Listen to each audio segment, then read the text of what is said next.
One stormy night, Tom, a lighthouse keeper, discovers the body of a woman named Atlanta washed up on the shore. As he approaches to investigate, he notices she's alive but gravely injured. Without hesitation, Tom brings her to the safety of his lighthouse and tends to her wounds.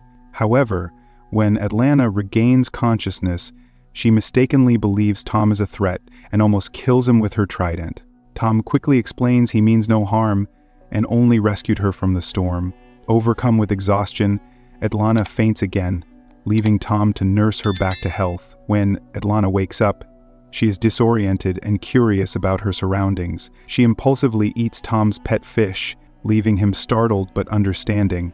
Instead of reacting harshly, Tom offers her tea and begins preparing a meal for her. During their conversation, Atlanta reveals she is the Queen of Atlantis, a hidden underwater kingdom. As Tom continues to care for her, the two develop a deep bond, eventually falling in love. Their union leads to the birth of their son, Arthur. Their happiness is short-lived, as Atlanta's past catches up with her. Having fled from an arranged marriage to King Orvax of Atlantis, she becomes a target. Orvax's soldiers soon track her to the lighthouse and launch an attack. Tom hides Arthur while Atlanta fiercely fights off the intruders, killing them to protect her family. Orvax finds his friends Arthur, leading him to the sunrise one day. Tom raises Arthur alone, doing his best to instill strength and resilience in him. Years later, while on a school trip to an aquarium, Arthur's abilities manifest when a shark responds to his distress by ramming the glass to protect him. This incident reveals Arthur's unique ability to communicate with sea creatures, shocking everyone around him. Not long after, Atlanta secretly sends her trusted advisor, Volko, to the surface to train Arthur in combat and the use of his Atlantean powers. Many years pass, and a pirate named Manta leads his crew, including his father Jesse, in a mission to hijack a military submarine. Their plan is interrupted when Arthur, now known as Aquaman, intervenes by physically lifting the submarine to the surface. Arthur infiltrates the vessel, defeating the pirates and rescuing the crew. Manta, enraged by Arthur's interference, attacks him, but is quickly overpowered. Jesse attempts to subdue Arthur with powerful gunfire, but Arthur's durability allows him to withstand the attack. In the ensuing chaos, Jesse accidentally causes damage to the submarine, trapping himself under a dislodged gas tank. Desperate, Manta pleads with Arthur to save his father, but Arthur coldly refuses, stating that Jesse's violent actions have earned him this fate. Despite Manta's efforts, Jesse insists he must leave and sets off a bomb to ensure Manta escapes. Manta narrowly survives, vowing revenge on Aquaman. Meanwhile, Arthur returns to the shore, where he reunites with Tom. Over breakfast at a bar, Tom watches the news coverage of Aquaman's heroic rescue and expresses his pride. Arthur dismisses his father's praise, reluctant to accept his role as a hero. Tom reminds Arthur that his mother always believed he was destined to unite the surface and underwater worlds.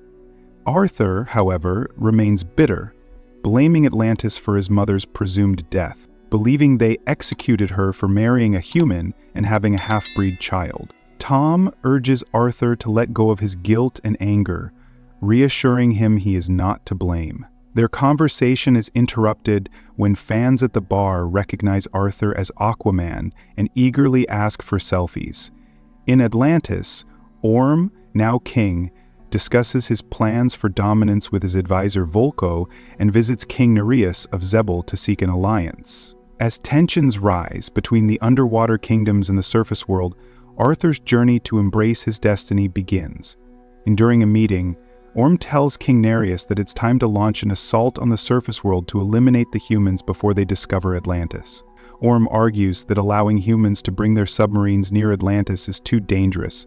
Nereus, however, disagrees, insisting that violence isn't the answer. He believes humans will eventually destroy themselves without interference. Orm counters, claiming that humans will target Atlantis first. Nereus remains skeptical of Orm's plan and notes that an invasion would only be possible if 4 of the Atlantean kingdoms supported it. Orm assures him he has already identified the right allies, but needs Nereus's help in persuading them. Suspicious of Orm's motivations, Nereus asks if this is really about becoming the Ocean Master, the leader of Atlantis' greatest army. Orm dismisses the title as insignificant, but Nereus doesn't believe him and doubts his worthiness. He mentions rumors of a half-breed with a legitimate claim to Orm's throne. Orm brushes off the idea, insisting it's impossible. It is revealed that Orm is Arthur's half-brother, both born to Atlanta. Orm harbors deep hatred for Arthur, blaming him for their mother's death. As he vehemently declares that a half-breed can never rule Atlantis, a submarine suddenly attacks their meeting site, killing some of Orm's and Nereus's guards. Furious, Orm retaliates by destroying the submarine and uses the attack to convince Nereus to form an alliance. Reluctantly, Nereus agrees, and Orm declares it's time to send humanity a warning. Meanwhile, at a bar, a drunken Tom is being dragged out by Arthur, who intends to take him home. Before they leave, Arthur encounters Mira, who urges him to accompany her to Atlantis. Arthur refuses, bitterly reminding her that she already told Volko what he thinks of the people who killed his mother.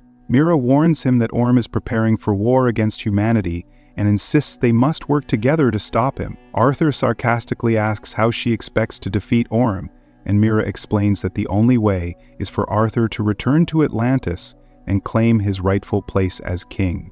Arthur scoffs at the idea, pointing out that Orm will never relinquish the throne and that no one in Atlantis would recognize him as their ruler. Mira counters, saying Arthur could earn their respect by finding King Atlan's legendary trident, which would solidify his claim.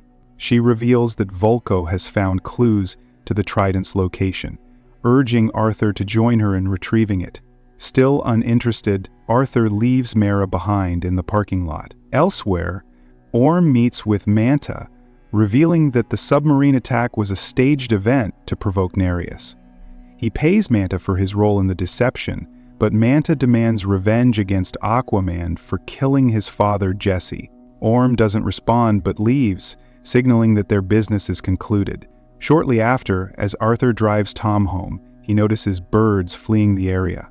Elsewhere, Orm meets with Manta for the first time since the film was published, finding greater peace in Ethan. Arthur accelerates, but the wave quickly overtakes them. Before they're consumed, Mira arrives, creating an air pocket to shield them. Arthur manages to pull an unconscious Tom from the car, but despite his efforts, he struggles to revive him. Mira steps in and uses her powers to save Tom. As they survey the destruction caused by the tsunami, Mira informs Arthur that this is Orm's doing, and warns that worse is yet to come as the war draws closer. Convinced by her urgency, Arthur finally agrees to accompany her to Atlantis. Upon their arrival, Mira brings him to Volko, who is relieved to see Arthur after many failed attempts to bring him back. Arthur questions the tsunami and Orm's attack on the surface. Volko explains that the assault was minor compared to what Orm is planning. Mira asks what triggered it, and Volko reveals that a surface vessel ambushed Orm and Nereus during their meeting, prompting Nereus to ally with Orm. Arthur doubts the story, pointing out that humans don't even believe Atlantis exists. Volko insists it happened and warns that if Orm secures alliances with 2 more kingdoms, he will command an unstoppable army and become the Ocean Master of the 7 kingdoms. Volko tells Arthur the only way to stop Orm is to dethrone him, but Arthur resists the idea of becoming king. Volko stresses there's no other choice and reminds Arthur that earning the people's respect requires him to retrieve Atlan's lost trident. Arthur mentions that he already has his mother's trident, but Volko explains that the one he needs is unique. When Arthur remarks that he knows the legend of the trident, Volko insists it's more than just a tale. He then recounts the story of how the trident was crafted by the greatest weaponsmiths in history, for Atlan, the first king of Atlantis. Curious, Arthur asks what became of it. Volko explains that Atlantis was once the most advanced civilization on the surface, but their overambition led to their downfall, sinking their kingdom beneath the ocean. Although the Atlanteans adapted to underwater life, many factions split off to form separate kingdoms. Devastated by the fragmentation of his people, Atlan went into self-imposed exile, vanishing along with the trident. Volko shows Arthur an ancient recorder discovered by archaeologists, which they believe contains Atlan's final message, and the location of the trident. When Arthur asks why they can't simply play the recording, Volko explains that the device is ancient and can only be activated with technology from the Deserter Kingdom. Before Arthur can take the recorder, Orm's men track them down and destroy the meeting place. Arthur fights back, but Mera and Volko flee, unwilling to risk being seen with him. Despite his efforts, Arthur is eventually overpowered and captured. He's taken to Orm, shackled and restrained. Orm, surprised to see his half-brother in Atlantis, admits he's unsure what to do with him, given his long-standing hatred. Arthur, seething with anger, tries to attack Orm, but is held back by his chains. When Orm asks if Arthur has come to challenge him for the throne, Arthur declares his intent to end Orm's war. Pleased by this, Orm accepts the challenge, despite protests from Mera and Volko. Mera argues there's no point in Arthur fighting, as he knows little about underwater combat. Orm dismisses her concerns, declaring he'll humiliate Arthur in front of all Atlantis. He adds that if Arthur wins, he'll relinquish the throne, but if he loses, he'll be executed. As Arthur prepares for the duel, Volko meets with him, questioning why he allowed himself to be provoked. Arthur asserts his confidence, but Volko warns him that fighting underwater is far different from land combat. Arthur recalls lessons Volko taught him in his youth and demonstrates some of his skills. This triggers a memory of the day Volko trained him in a new technique. During that session, a young Arthur asked when he could meet his mother, only to learn that Atlanta had been sent to the Trench Kingdom for execution by King Orvax. Devastated, Arthur blamed himself for her death. In the present, Orm gives Mera a bracelet, confidently boasting about how he'll defeat Arthur. Mera challenges his actions, pointing out that Atlanta would never have wanted them to fight, and accusing Orm of betraying their mother's values. Orm dismisses her concerns, labeling Atlanta weak and warning Mera not to emulate her. Moments later, Volko escorts Arthur to the battleground and Orm instructs him to take Mera, his betrothed, to the royal box. Arthur is stunned to learn of Mera's engagement to Orm, but remains silent. He remarks that there was a time he had hoped to meet his brother to assure him he wasn't alone in the world. Orm retorts that he doesn't want to kill Arthur and offers him a chance